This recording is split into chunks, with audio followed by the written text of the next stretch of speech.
there's no other question, ignore everybody I else. will introduce who we have. What? Yeah, thank you. So we have Rachel. Rachel Butler comes from the Tiny House community in Bristol. As director and founder, Rachel is on a mission to enable the creation of genuinely affordable, nature-based housing communities where social justice, inclusion and environmentally sound living are the norm.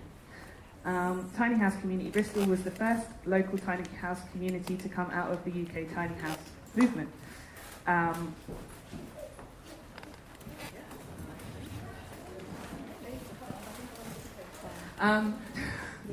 So we've got Joe Boswick from the New Economics Foundation.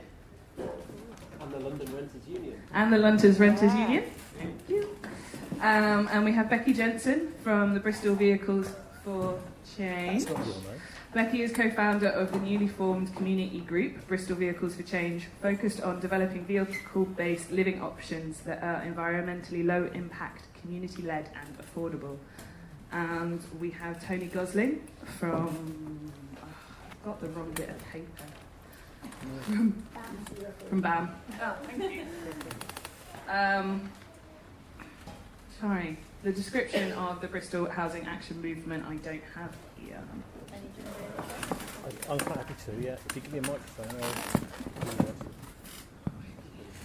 Okay, thanks.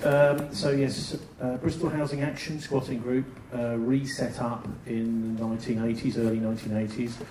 I don't know how many people we house every year, but certainly a lot of people.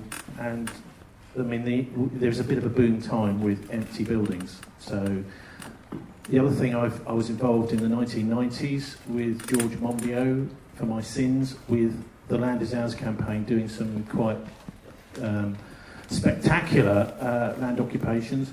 The other thing I do is as a radio broadcast journalist. So that's me. Thank you. We have Tom Morton here from ACORN, and you are also a PhD student in community-led design at the Open University. ACORN supports and enables communities and individuals to organise around unjust housing situations and collectively bring about change. We also have Susan Capali from the Community-Led Homes West, which provides support and advisory service to individuals, groups and professionals who are interested in community-led housing.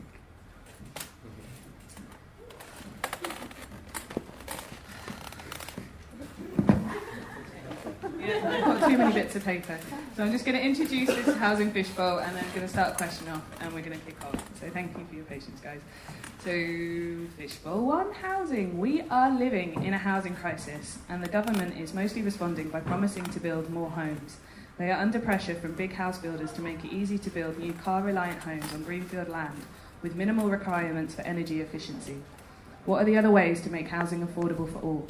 What are the real root causes of the housing crisis? Join grassroots activists, who we've all introduced already, who have a critical analysis of the housing crisis and possible solutions for open discussion, exploring these and other ideas.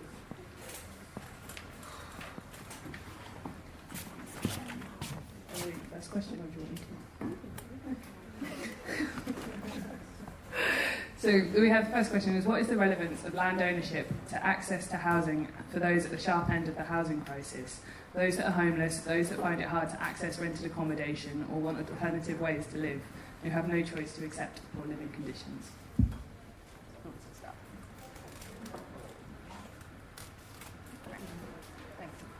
Hi everybody.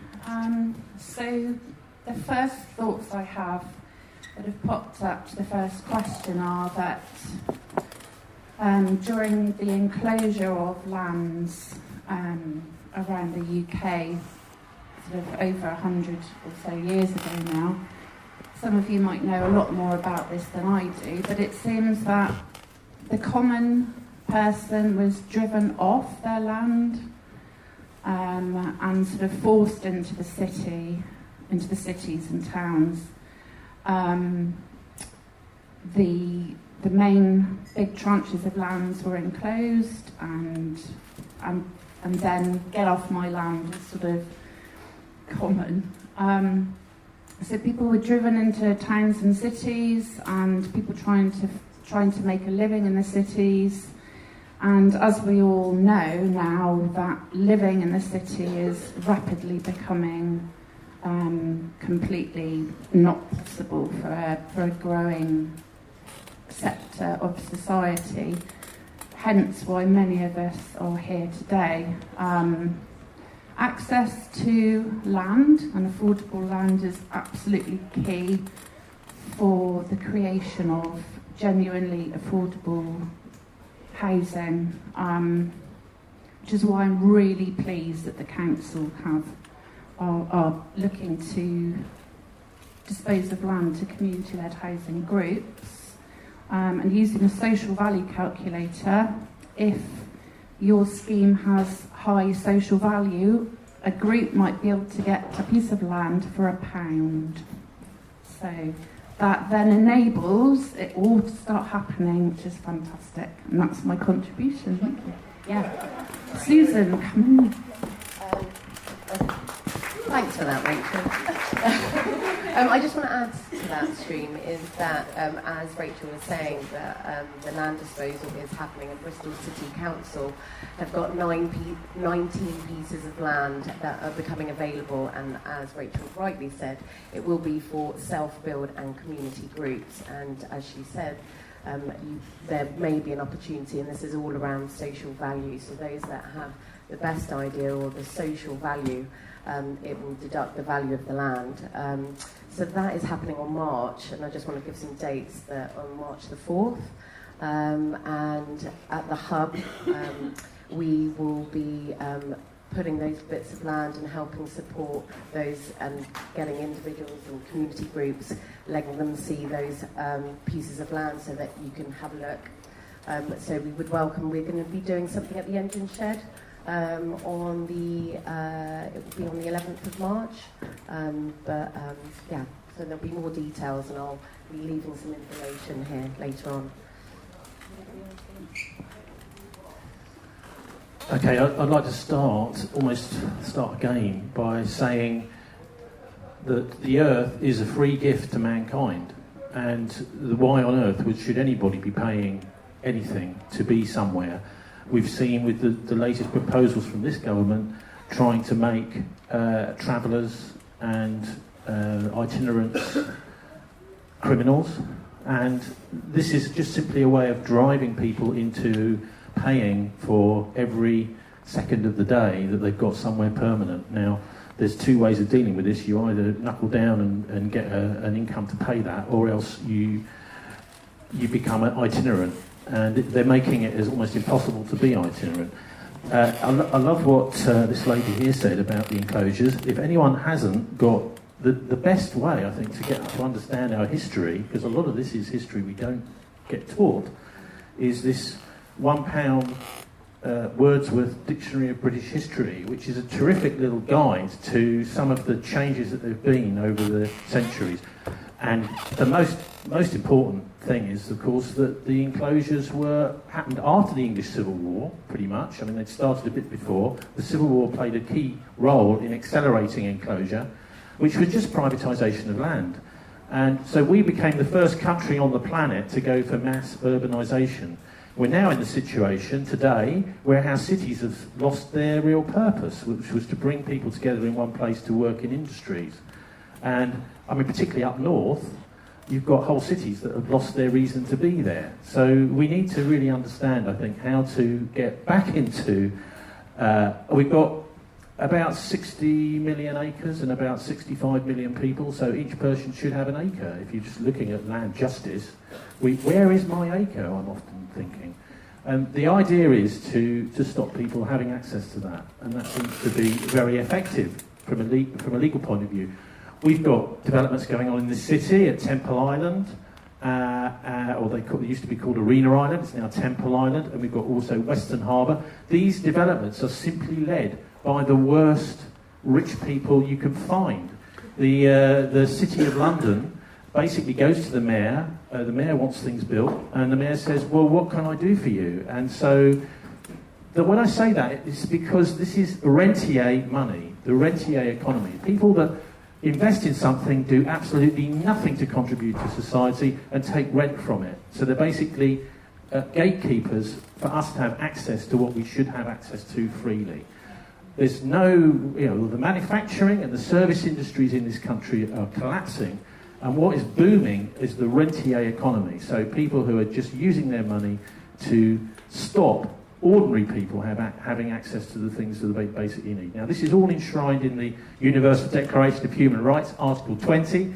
Everyone should have a right to. That means they don't have to pay for it. It's a right to water, shelter, food, employment. All these basic things should be there as a right. And if we don't fight for it, I'm afraid we're going to end up in a sort of rentier's prison where everybody is paying just to live, and the landowners, the owners of the property we're in, are just racking up the rent as fast as they can. And that's the world we're in, and that's, I suppose, why I think it's so important that we've got people on the outside, squatters and van dwellers, canal dwellers, people who are making sure that we're not all ending up in some little tiny box paying a massive amount just to live. So anyway, that's my thought about land ownership. I don't actually really believe in land ownership. I think ownership is something maybe you've made or something physical, but the land is there for everyone. We just need to be very good at organising how we distribute it, and that's happened a lot, but very successfully in the past, particularly with the commons, which are managed through stints. Well, everyone agrees, you can do this and I can do that, and that was what was extinguished. Well, there's still a bit of it around, but largely with enclosure, so I'll finish there.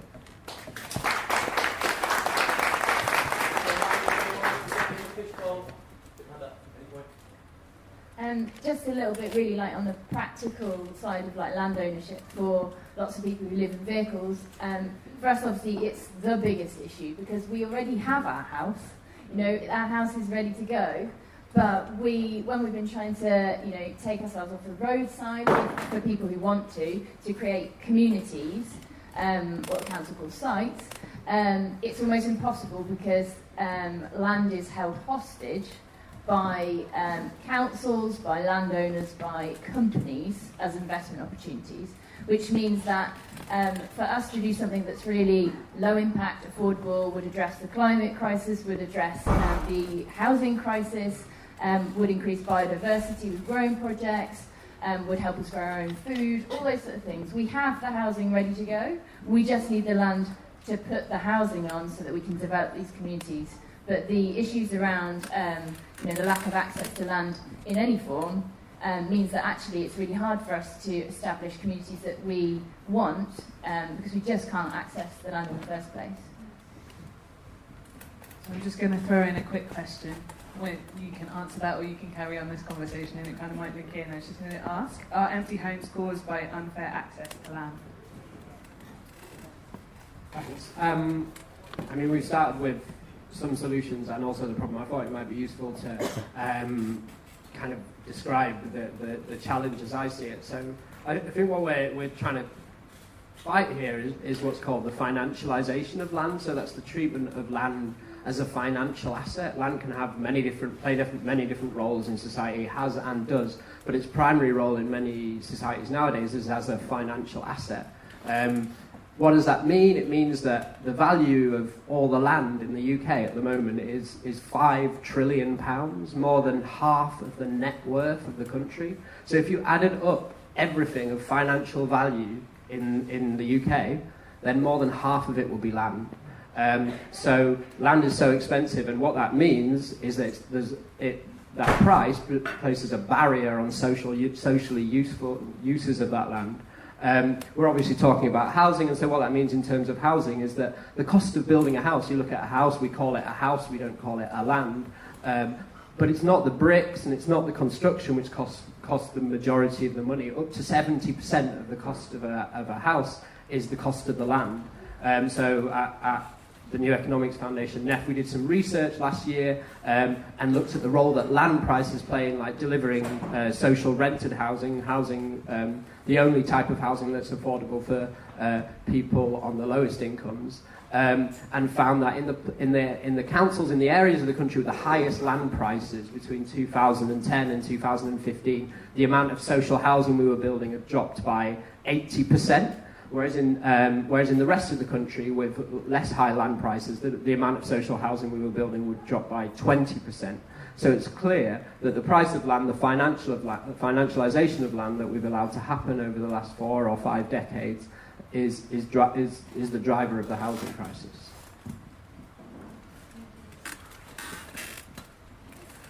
Just a snippet that I picked up on last night via Twitter is there's a new film out called Push, and I believe it's available on Vimeo, and the UN rapporteur for housing and something else, I can't remember her name, sorry, but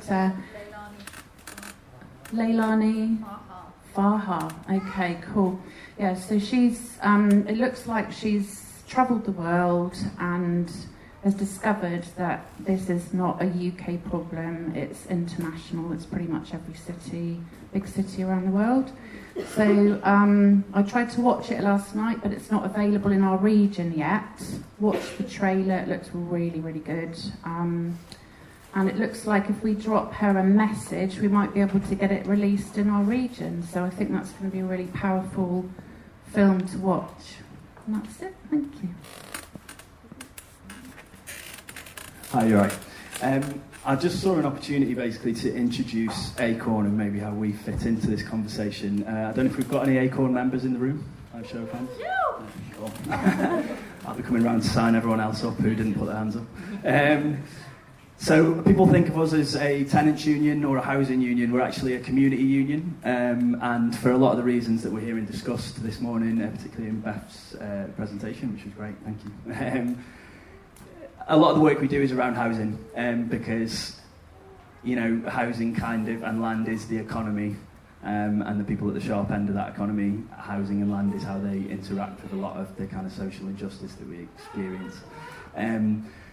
There's a load of expertise in the room, and on this kind of fishbowl in particular.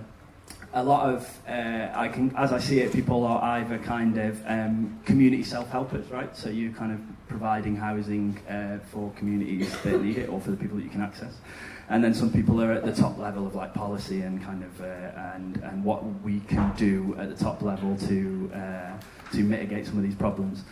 Where ACORN fits in is how do we get there, right? Because something that has kind of been missing from the conversation is that like the housing crisis isn't an accident, right? And it isn't a force of nature. Like inequality and social injustice and land injustice is about power, and it's about who's got power and in whose interest power is used in. So our interest is to build oppositional power to private finance, to the private profiteers who own our land and who own our houses, and establishment politics. And the way that we build that power is through a union model. So we are a membership, fees paying, dues paying union. That's how we stay independent. It means we can take anybody on who we need to, but we're also democratic and member-led in that sense. So the way I see ACORN fitting into this conversation is, yes, you guys know that we need access to land to be able to, you know, build self-help into the communities and build resilient communities. And there are people from NEF and so on who've got the top-end policy of how we do that. ACORN is about how do we win the power that enables us to do that. And that's how we fit into this conversation, because the people at the top of our society know what the solutions to these problems are for us, but they don't really want to help us do it. And so we've got to build strong enough communities, organised communities that can force them to do it for us. And that's kind of how I think we fit into this conversation. I've got a question for you then, Tom. Hello. Our group is currently working with a private landowner who's really loving what we're doing, and we're working with her to transfer the ownership of parts of her land to, well, either going to be a community benefit society or community interest company or Bristol Community Land Trust at a very discounted rate.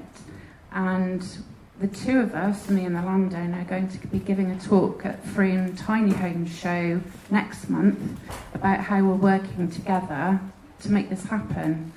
So we feel that part of our work is to highlight to other private landowners how they might also like to join in the party. And, you know, because I think rather than completely demonising all the landowners, I think really helpful to, open up a really open conversation with no pointy fingers at landowners and say, this is what we're doing, would you be interested in doing something similar? What do you think? Yeah, so open conversation is great. Getting people at a negotiating table is great, but we need to be at that negotiating table with power to negotiate.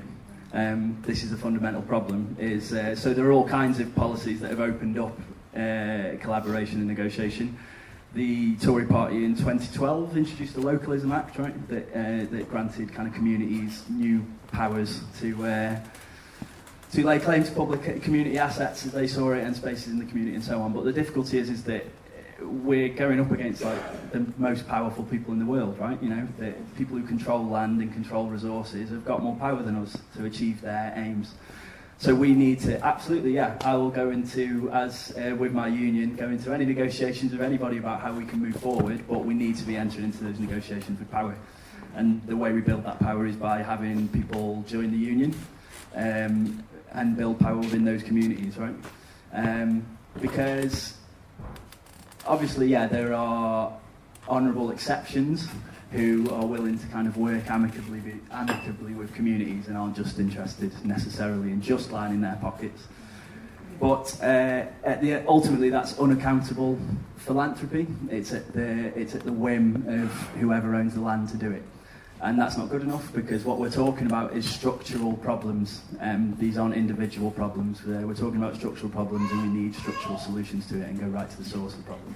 And the only way we're going to do that is by building power in our communities through community unions. So yeah, it's not about demonising landlords or landowners. If they treat their tenants with respect and let them live in dignity and secure and decent homes, then they've got like nothing to worry about. But if they don't do that, then maybe they should be worried, right? Can I just directly on that point? If you want a negotiation, turn up on someone's land. Then you have a negotiation. Our occupations were a lot of fun in the 1990s, and we got to meet face to face some of the worst landowners, as well as some fairly reasonable people. Now, these are people who are used to the money rolling in. They're not used to having to discuss whether or why that money is rolling in. And as part of the discussion, also, I think, to get the intellectual side of it and the policy side of it, land value taxation is a good point to discuss, because there are all sorts of, whether to tax land or not, there are all sorts of points for and against it. And this is a discussion I don't think we've really properly had in this country. Is land something that we want to tax or not? Because if we do, that means that people will be making decisions about that land based on how much money they're going to be making on that land. Do we tax basic essentials or do we tax luxuries? These sorts of questions we can tease out. And there is a big movement in this country to say, in fact, Winston Churchill was very pro-land value tax or pro-land tax. So these discussions have not been had yet, and so we can tease those out, I think. But turn up on someone's land, and then you can start negotiating with them. Hi everyone, my name is Hugh, and I work for a small building firm called the Bristol Sustainable Building Company, and what we do is sustainable retrofit, which for anyone who doesn't know, just basically is a fancy word for improving houses, upgrading houses that already exist, that are already standing but are performing badly, in a lot of cases incredibly badly, and are not healthy, vibrant, durable places to live. And I've come into the circle because I'm throwing another hat into the ring, which I think is a part of the solution to this. I think it's a big part of the solution. It was written into the Labour manifesto, sustainable retrofit, I think, to subsidise and sustainably retrofit every residential home in the UK by 2040 or 50. I'm not quite sure, so you can check that. But I think this is an absolutely massive. I feel really passionately about this because. And we do that, by the way, all from a point of view of sustainability, which just basically involves different materials and different methods to your standard retrofit building firm. But otherwise, we're quite similar in what we do, what we aim to do, but from quite a different standpoint. But yeah, so retrofit, we need more housing. We need more housing. We cannot square a growing population and a liberal and peaceful immigration policy with not having more housing. But we have so much already that is already there, and it's always talked about building more housing and getting more homes because it always fits in with our model of economic growth. But we have so much that is there that is not performing, that is not serving people, that is not fit for purpose. And we have loads of houses. Easton is chock full of houses. I walk into every single house, and Easton is built on a lot of ex-mining. There's massive subsidence, there's damp, there's places that are just not fit for purpose for tenants, that are fleecing people of their money. And we now have the knowledge, we have the technology, we have the capability to understand building for the science that it is. Building should be not something that you pick up as a tradesman from your old man. It should be a degree that is studied, that is understood, because we now know how to build houses that will last for a really long time, that will be energy efficient and cheaper to run, that will create a healthy environment. And we know how to do that with materials that don't cost the earth. Those materials are now competitive with conventional, natural insulation. Sheep's wool with fibre is increasingly becoming competitive with synthetic, artificial insulation. And we have the ability to do this. Now, clearly this is not enough. We also need legislation to put in rent caps to legislate against derelict buildings, but we should use what we have. We should upcycle what is already there. It's not all about building more and finding ways to create new residential properties when there is 90% of what is standing in the UK could be so much better built, and we can do that, so we should. I just wanted to come in on that, because more and more recently I've been thinking that the demand, the central demands of the housing movement in the UK are increasingly incompatible with the central demands of the climate movement. And so, the Shelter did a report recently outlining that the scale of need for social housing in this country is 3.2 million new homes, and the scale of the housing crisis means that we need to, it appears, build millions and millions of new homes at affordable prices with secure tenancies very quickly.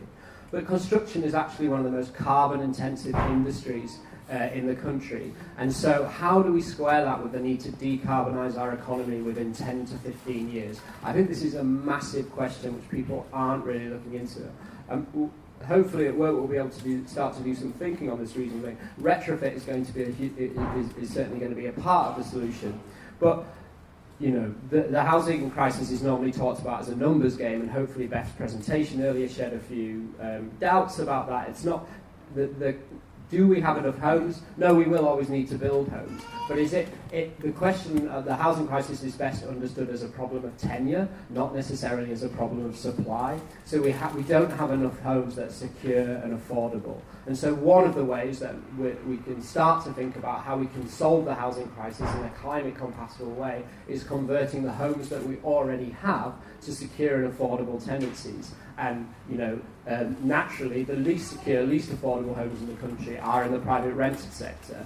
and what we need is more social rented housing. So is there a role for the government to start buying en masse private rented sector housing, retrofitting it to sustainable standards and converting it to social housing?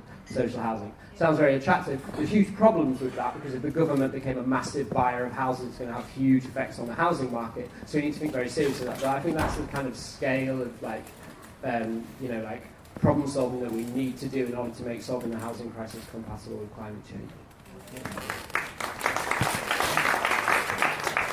Yeah, I totally agree that that's a massive convergence of things that need to happen, and I would say there's like a material that does that, which is hemp. It's like the plant that grows fastest in a temperate climate. It can sequester 8 times more carbon than a forest in the same period of time, and fortunately builds fantastic houses as well. It's a great tool for retrofit, and all the new build that we need to do is actually a way of locking carbon up in the built environment rather than expending it in order to build in these frankly ridiculous materials like concrete, steel, glass. They're just representing an expenditure to the world and to the commons. And hemp, wood, these carbon rich materials, they're actually doing the job that we need to do so badly of sucking the carbon out of the air and sequestering it in the terrestrial biosphere. And yeah, so I would say in that list of materials you're using for retrofit and for the new build, like hemp has got to be like right at the top of it, and we should be growing it everywhere. That wasn't actually the point that I wanted to make, and if anyone wants to talk about hemp, like I can talk about it for months on end, pretty much without breathing. So I'm here, but it kind of ties in as well for something I got really excited about, and the sort of point that was made that the fundamental cost and the barrier to housing being built is the price of land, and then looking at the one planet development policy that exists in Wales as a really good model of how we can build new houses in a model that is actually compatible with the needs of the planet, and incentivise a mode of living that is also like that as well. And I got really excited when I found out at the Oxford Farming Conference, Real Farming Conference, back in last month, that the Forest of Dean and Dartmoor have, on a local planning authority level, basically taken that policy and implemented it on a regional level. So I think there's great opportunities for people to get together and find, on a local level, to find councils that are up for doing that. And lobbying them and saying, this is the kind of thing, and demonstrating what can happen in that way of being. And it's, I think that's what needs to happen now, is demonstrating that from a grassroots, bottom-up style, that we can build carbon negative housing that incentivises this kind of, connection to the land and a way of being like that. And it seems like it's really possible now, because 2 local authorities are taking that on. There's many more that could take that on, and yeah, it's just a bit of a shout out to kind of lobby our councils when the local plan is being considered and those consultations are on, to really push hard for that to be something that is adopted, because I think that could be the sort of big change that we need, of people coming out of cities that don't really make sense, going back to the land and locking up loads of carbon in houses built out of cannabis.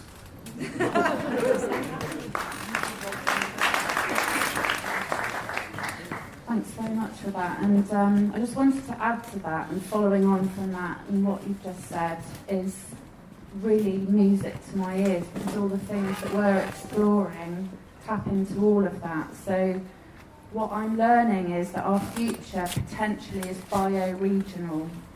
We have to see what we can, the resources to build our houses need to be within our bioregion that we can access easily.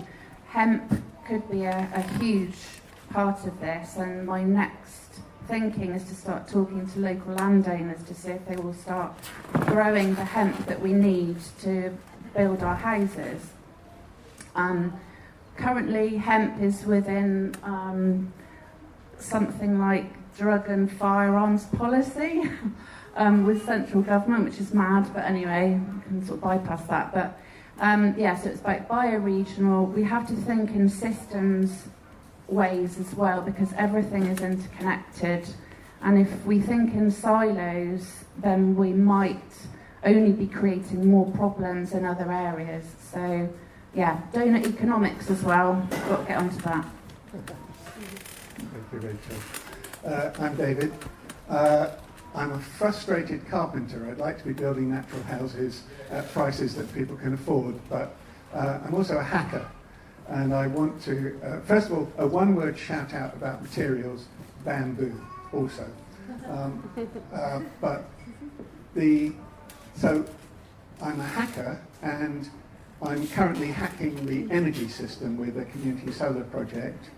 And really good hackers are not quite as good as the most brilliant hackers. Brilliant hackers produce really original ideas. Really good hackers steal them from other people and implement them. And I want to describe a hack that's been developed by two guys in Bridport on housing.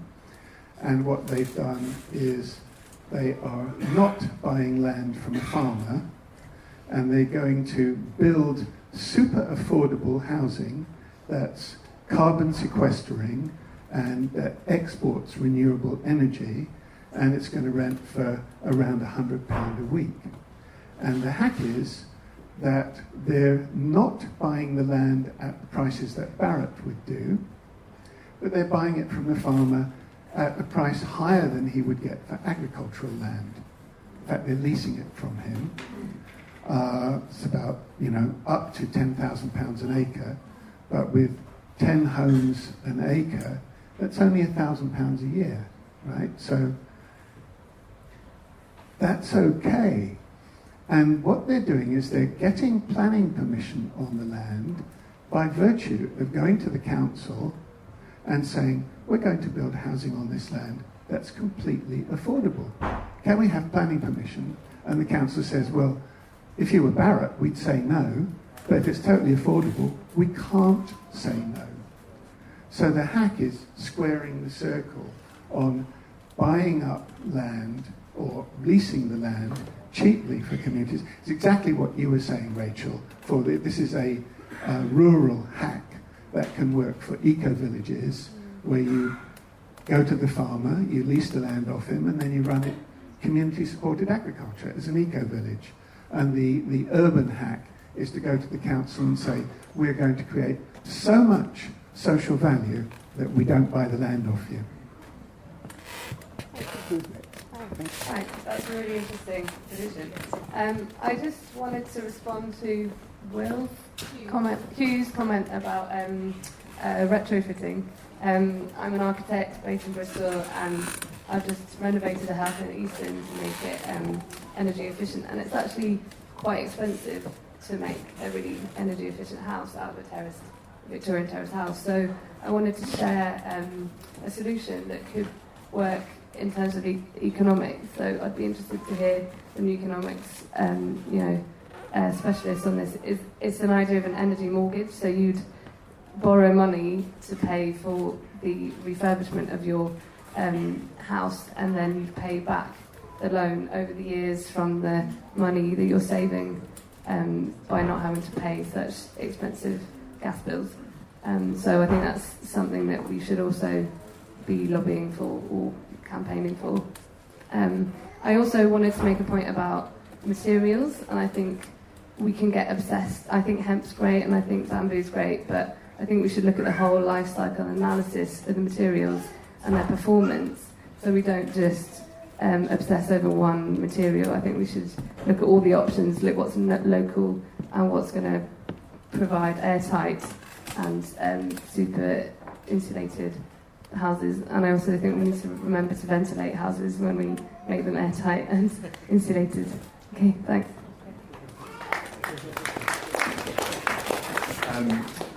I'm really interested in how a lot of these solutions that are, have been expressed in this lovely fishbowl are sort of reconciled in the planning system.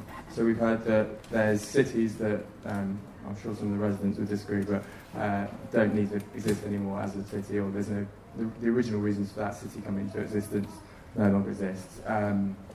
And people then talking about setting up micro homes in, I guess it sounds like more rural environments. So I'm kind of like, I can see the reasons for wanting to set up a micro home in a rural environment. I've actually done it myself. But there are some sort of environmental issues with it. In my experience, transport, often sort of living more remotely to a town or a city, can sort of introduce like, I'm currently burning quite a lot of carbon in my car to do that. I could probably improve that by getting an electric bicycle or something. But anyway, also energy and infrastructure, how that's implemented. Like if you go to CAT, they'll pretty much just straight up tell you that, you know, being like off-grid or anything like that, which a lot of the time is sort of, I think we have quite utopian ideas of being off-grid because you're sort of being self-supporting and stuff. But I think actually in terms of energy efficiency and the sort of the energy involved in creating all the sort of little micro versions of like inverters and transformers and stuff, like is actually like a much higher than like living together in a sort of town or something. I can imagine that there is probably a scale of dwelling that might not be a city, and it might not be living in the middle of nowhere, and it might look something like a village or a town. But certainly we can't get rid of the towns or big cities very easily. And I think we have to like look at housing in the sort of larger economy, the jobs that we're doing. Are we all wanting to become farmers and grow our own food? I mean, that sounds great, but I'm not sure it's going to happen. Currently we've got a very small workforce that working on the land. It'd be nice if that did increase, because there are a lot of issues with industrialised agriculture, and hopefully we can get some more small-scale agriculture. But yeah, that kind of raises more questions than answers. But yeah. Can I just make a point on that? Yeah. Just a quick point on that is that for us, we don't see us being a gated off-grid, building gated off-grid communities. We see that there's opportunity for creating symbiotic relationships with towns and cities and villages, where you place communal facilities on the boundaries between your new communities and the existing communities. You share those spaces between, you have intermingling, and to help reignite local economies particularly. And if you're doing that within a bioregion, you're creating a symbiotic relationship with a town or a village or a city, then it hopefully helps to create a much more balanced community. And yeah, if you're connected to the grid, then you can benefit from that also. And hopefully things can scale out from there. I'm Mark. I've got this crazy idea, and I was going to call it Help Me, Housing Enablement, Local Provision Made Easily. Where's the money? The money's in your house greatly if you're an owner-occupier, and if you're not, it's the only place it probably is in your pension scheme. So my theory is to utilise those pension schemes actually to build housing. So actually what you do is you invest your assets locally in housing, but the key solution I see is actually you put down your kind of 10% after you've clubbed together with a group of other people and the pension, and then you go to government and say, we're trying to facilitate our own housing via the pension scheme, and the government can borrow money phenomenally cheaply. And in 2017, it was 1.7%. And if they lent it to our scheme at 2.5%, we could start building immediately to self-supply housing for ourselves, and it would build communities, build our own assets, and when we come to retire, we can then utilise the asset we built up in the pension scheme to pay rent while we're no longer working and give us an income stream, and it would all be kept locally. Just back on to sort of materials and climate crisis and building houses, I think there's a really interesting correlation between when people move from building houses with really local, sustainable materials in really traditional ways to building houses with bricks and cement, all that stuff, with people moving into cities and being obliged to sell all of their labour and having no more time. So the the expectation of what a house needs to be in terms of being something that you just build and then it's a thing that stays there forever, like a shiny pebble that doesn't need to be touched or doesn't need any stewardship, kind of limits people's imagination in terms of the houses you can build and how efficient they can be and how sustainable they can be. And I think if you can fix the fact that people don't have time or don't have any idea that they need to steward land and houses that they live in, then you could start to think about the materials you use and build really exciting houses. Just to lead on to that, like we've been thinking about a lot around what is a house, what is a home, because one of the biggest problems that we face and the tiny homes community face is that UK planning law doesn't recognise our homes as a suitable living space, basically, because of the space requirements in UK planning law. In England's planning law, it means that actually, even if you built a tiny home, or if you wanted to like legitimately set up a community with vehicles as homes, it would be really, really hard for us to get planning even for like a temporary building because we don't meet their space requirements. And so that's our first problem, is actually like if you're going to start developing alternative housing and alternative ways of living, it's kind of what Tom was saying earlier, it's actually that top down, because we are like fighting UK planning law from the start to be recognised as a housing option. And also there are things that can be done a little bit, like when we met with Paul Smith, the Cabinet Member for Housing in Bristol, he said that they were working on trying to take the space in communal facilities as part of your housing space, so that we can live in our tiny little vehicle or home, but if you've got workshops and like a communal kitchen and things like that, they would take that into account. It's still really hard to hit the space requirements, but potentially possible if you've got people that are kind of willing to like work around it a little bit as well. Amazing. Have you seen how big the spaces students have to live in are? Absolutely. Basically, it's just a bedroom, and you've got a seventh share in a tiny living room. Come dining. I mean, I don't understand how that is more space than you've got, even. But I mean, there's this whole thing of think global, act local. How do we change policy in this city? At the moment, we've got these two developments going on, which is the potential, anyway, Temple Island and the proposals for the Western Harbour. Around those areas, there are communities who are disgusted by the plans that there are by the people that own the land next to them. And there's already an enormous campaign building, particularly on Western Harbour. So I think it behoves everyone here who's a Bristol resident to hook up with that existing campaign. This is one of the things that we in the 1990s did, which was such a lot of fun, is we'd find a tiny local campaign fighting a supermarket, as we did it in Wandsworth, and we would say, well, how would you like it if 300, 400 people turned up to back your campaign? And of course they loved it. And that's the sort of thing a movement like Land Justice Network can do, is come in behind a good campaign.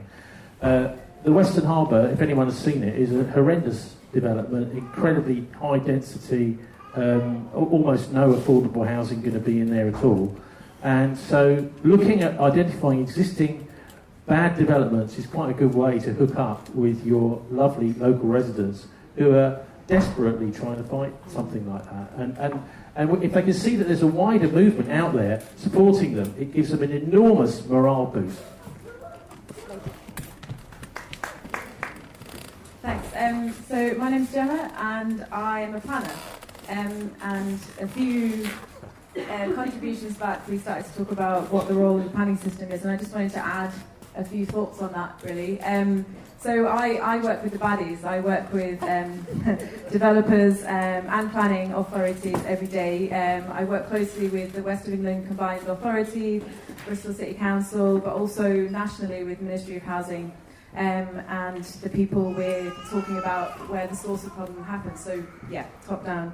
But what do I do with them? I actually try and bring a voice to the table that's actually been missing quite a lot, even in this fishbowl, which is nature.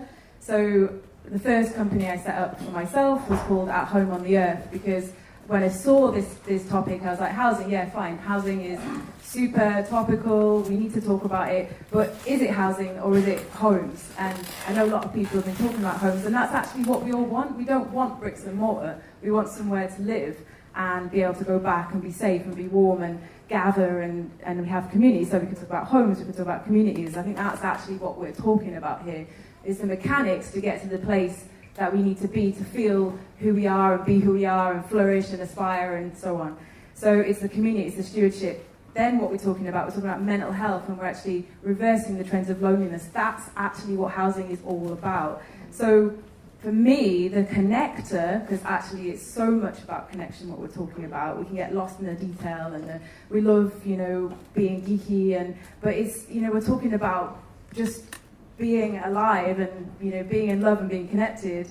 It's nature, right? So everyone knows how good you feel when you reconnect with nature, and there's stuff going on at these levels where it's about power. I'm coming to that.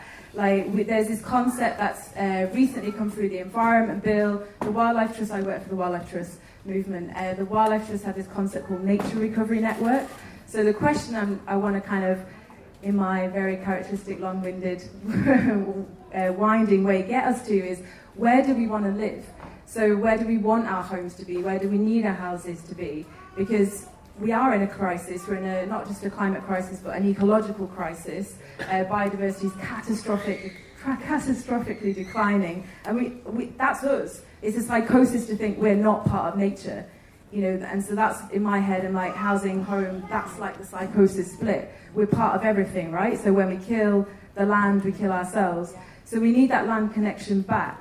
And there is a group of organisations, partners called the West of England Nature Partnership. I don't know if people know about it. If you don't, it's thinking about what table you want to be at to bring the power to, yeah? And to speak truth to power. So where do you focus your power at? Which table do you need to get at? And we need to be thinking about land allocation as much as when you get to the end of the pipe. Where are we actually deciding, and it's everyone here has been talking about this, it's brilliant. So where do we want to live? How do we want to live? But let's keep the land underneath the housing, not just in the kind of brilliant models that Beth was showing us, but just in our hearts, in our minds, when we're actually making these contributions. Can I just make a really quick point? Amazing, and I need to talk to you a lot more. Just really quickly, we've recently realised that we need to, and we are going to be taking a nature-first approach with all of our homes and communities that we build. And that's what this piece of land is teaching us at the moment that we're working with, because it's already really biodiverse. And it's teaching us that's what we need to do. So that's what we're going to do. And I'm in conversation with Ian Barrett, the CEO of Open Wildlife Trust. He's coming to help us learn how to do it. So we're on the case. Sorry, what was your name? Gemma. I have a question for you, sort of around the green belt and planning. Because my understanding is that the green belt was set up to, obviously, to protect rural areas, but also so that people in urban areas can easily access rural areas. And in my opinion, at the moment, no one has access to hardly any of that because it's owned by people and they can't get on the land. And that's going to get worse if the government consultation goes through. So it's really to pose a question. If we were creating low impact, affordable obviously, but low impact, environmentally sound and nature-driven communities, that would actually improve and increase biodiversity on the land. Do you see that would be a reasonable option to be putting those on green belt land? Because for me, I called the planning office over in Baines to ask this question about some land that was for sale, because I don't want to be responsible for helping to develop the green belt or to make it easier for developers to come in at a later date, having us put some sort of community on it.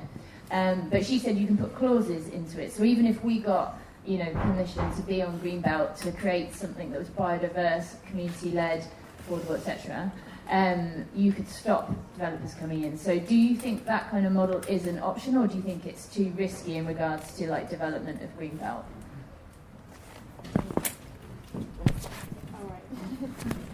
Okay, it's a hot topic, and when you're a planning student, it's like, oh, I don't touch the green belt. But essentially, I think it came through in 1947 Town and Country Planning Act, and it had a very kind of distinct purpose, which was historical in the moment, and it's not fit for purpose anymore. So the most progressive planning authorities are trying to gently evolve the green, how their approach and their local plan is to greenbelt. However, the big resistance and pushback is always elected members who have vested interests in that land. But there's absolutely, there are mechanisms in the planning system, like you're saying, the clauses, but on a principle basis, if you take somewhere like Oxford, the reason so many unsustainable developments are happening, you know, someone mentioned eco-villages before, infrastructure, so, you know, that's not eco, that's not sustainable, because if you just like plop a new 2,000 home development in the middle of the countryside, you then have to create, unless you have like a new, like an old train station you could open back up, fine, that's different. But Oxford, the best thing Oxford could do is build on the green belt, but they won't because it's sacrosanct. And so then you just got people driving back and forth every day because all the jobs are in the city. So I think we do need to gently push with some kind of precedents and pilots, so we can have an offline conversation. Yeah.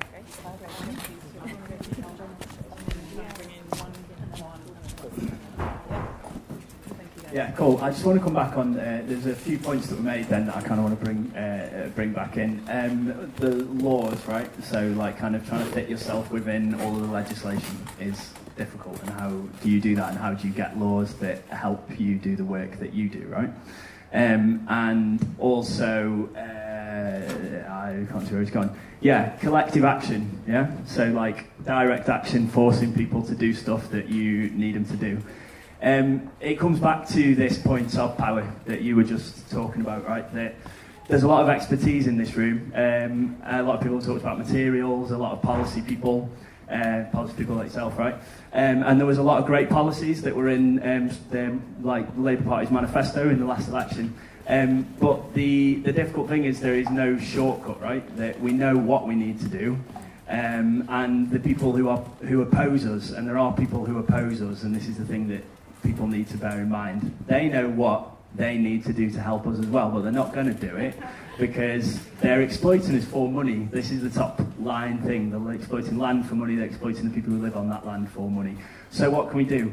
We have to build power in communities to force the issue with these people. ACORN has got a model that works, and we've won. We win all the time, actually, whether it's keeping tenants in their houses, stopping bailiffs from evicting them, getting repairs done to those houses, all the way through to, they were going to build a gas power station next to a nursery in St Philip's, which is a smart thing to try and do, obviously, in one of the more polluted parts of the city. And we organised collectively to squash that planning permission, all the way through to taking on high street banks, right? So Santander, NatWest, TSB had in their buy-to-let mortgages discriminatory no DSS clauses, which meant that anybody who was in receipt of any kind of benefit wasn't allowed to rent houses. So, you know, where are people supposed to live? And through collective action, through our union across the country, we've got branches all over the country now. We're like, must be one of the fastest growing unions in the country. We occupied those banks and we forced them to remove that policy. And when you can take on banks and force them to change their policies, then you can take on just about anybody and force them to change their policies, right? And make laws that work for us. But we are, the way we do that is by building power through that union. So join the union, link up your campaigns with us, and yeah, we can start making these changes now. So come speak to me afterwards if you're interested in joining.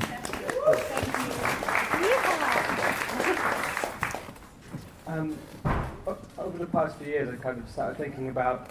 Over the past few years, I started thinking about rent and what rent is, and the more I got into thinking about it, the more crazy it really seems when you break it down to its fundamentals, especially like commercial market value rent, because what it is essentially, when you're renting, you don't have, so, you know, in a buy-to-let situation, you are paying for somebody else's asset to be bought. You don't have any rights over that asset. You don't have any credit score, which you get with having a mortgage or something like that. You know, essentially the rent of the house is paying for the mortgage, so somebody's have an asset. Then on top of that, there's also like sometimes a profit, which they're trying to make as well. So you're not only buying them an asset, you're giving them a profit as well, and then you're covering maintenance and bills on top of that. It's just like, when you look at it like that, it's crazy. It's a crazy situation. And I don't know what, you know, the only way I've thought that could be fair is if when you're paying rent, you are always buying into the asset somehow, but how the fuck do you do that as a legal structure? And like, you know, how do you proportion the ownership of something over based on how much you pay? That's crazy, like that gets crazy complicated anyway. So, I don't know yeah, that's kind of as far as I got. But yeah, I'm in a situation with the house that I share with some friends where, you know, my parents, you know, in a lucky situation where my parents bought it, and so the rent is below market valuation, and, you know, although I haven't put the agreements into place, I want to do it in a way that people have a share of what, based on the proportion of what they pay, a share of the building, you know, like a kind of co-op structure, but how that could be more, you know, a more widespread thing in the general housing market is just, I haven't thought of how that could work, but maybe somebody has some ideas. Or some other things. There is a model called mutual home ownership, which I don't know loads about, but where I work, I think helped come up with the idea, and so I should know more about it. And it's on our website. So lots of talk about, some really exciting kind of like green shoots ideas, or like cracks where the light gets in the current system, which is really exciting, and also like really important, like, talk about power and how we need to build alternative structures of power in order to change things. I guess the truism is that power doesn't seed anything without a demand, and so I thought it might be useful to say a few things that, like, I feel that, you know, these alternative structures that of power that we're building today through, you know, the land justice movement, and we both build through the renters movement with my involvement in London, the London Renters Union, which works alongside ACORN. You know, what should we be demanding? Beth already touched on some of this earlier. So, you know, if we're fighting the financialisation of land, what do we need? Simplistically, we need more affordable land. So we need a change to the mechanisms by which land is priced. I won't go into the detail because Beth did earlier, but we need to be enabling public bodies and other bodies building for or using land for social benefit to be able to access land at their existing use value, the price that they, the price that they have as a farm, as opposed to the massively inflated price that they're currently allowed to charge. So what's that? That's one demand. The second. I think, at a kind of economics level, we need to ask the government to stop investing in housing demand and start investing in housing supply again, or housing creation, in light of what I said earlier about climate change.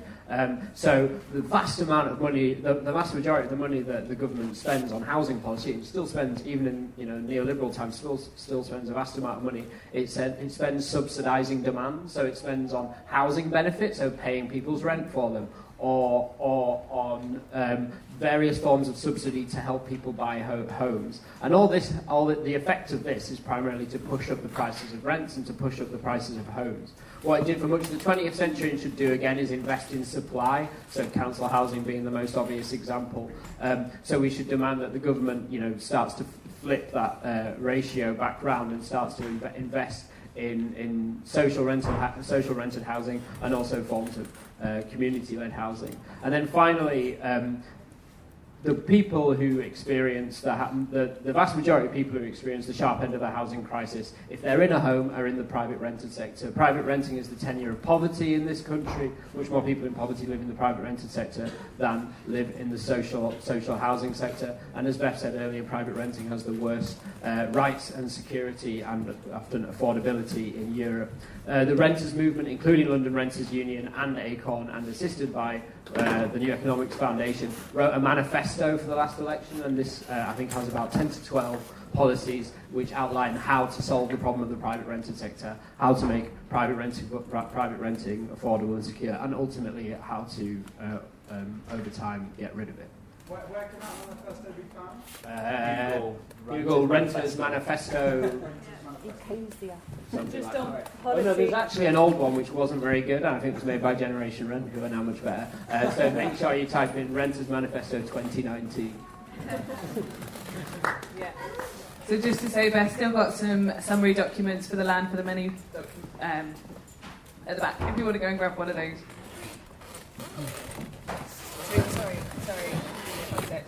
We've just got over 5 minutes left, so we're not going to have any more people coming and joining the centre circle. We're going to just be wrapping up. Thank you.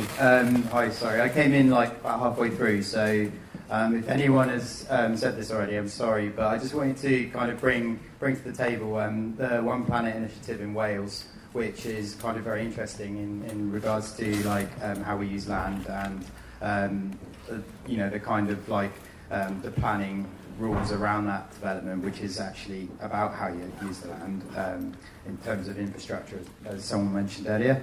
And I've just forgotten what the other thing was. The thing that I really wanted to say was really related to what Gemma said earlier about being connected to who you are and what we are, and really like what we actually want to be or who we want to be is a lot to do with how we use the land and the resources we have. And I was thinking the other week, short little story, but I got sepsis, and I got it as a result of an injury, a serious injury. And what happened was a bacteria that usually lives symbiotically on our skin got into my body and then wanted to rapidly multiply and then, as a result, potentially kill me, which means that it would eventually end its own life as well. And I thought as a philosophy and perhaps a kind of like a way to move forward that what a lot of theories or what a lot of self-help books say is that you know, our actions are a result of our core beliefs, and really all that matters are our actions in the moment, here and now, because that's then what causes repercussions to the reality that we all sort of collectively experience. So I thought, well, what about as a philosophy or an idea to put out to people is like a question. Are we like a parasite of the planet, or are we a symbiotic organism? Because throughout nature, you see this everywhere. You see creatures that exist symbiotically, or like natural organisms, and they live in harmony, and they sort of nourish and create more, and life grows. And then you see organisms that don't do that, and then there's turmoil, and then sometimes destruction. And that was the question I just thought I'd put out there. Bravo to that. And I just want to say a big bravo to Jess, who has been sitting scribbling throughout this entire conversation and has made this very, very beautiful thing that we will put up on the wall that has a lot of the different groups and projects and ideas that have come out of this conversation, which I have really enjoyed, and I really want to say thank you to everyone for helping make this happen. Quickly. Just literally half a minute. Half a minute. Sorry. Actually, I mean, it's what you're saying is like a slightly kind of hippie thing, but you're absolutely right. That if anyone is interested, there's an economist called Michael Hudson in the States who was a top banker who's now kind of gone rogue. He did a book about the financial system called Killing the Host. So if we are killing the host, it's because we're following what the financial system is trying to tell us to do. In other words, our values, our financial values, we're making our decisions based on how much money we're going to get out of it. So I would suggest anyone that is interested in how the finance system really works, don't take any notice of any of the financial journalists. Get hold of Michael Hudson's Killing the Host, because that's what they're doing. Okay, great. Thank you. So yeah, we have now finished our housing fishbowl, the first fishbowl down here. Thank you, everybody. Thank you to Maria for facilitating that. So we're now going to have lunch in here, and just a time pressure thing, we are starting the next session here at 2 o'clock, and that will be on food and fibre will be the theme of that fishbowl. So we have 1 hour to eat food, get food, eat food and clean up food. So enjoy your lunch.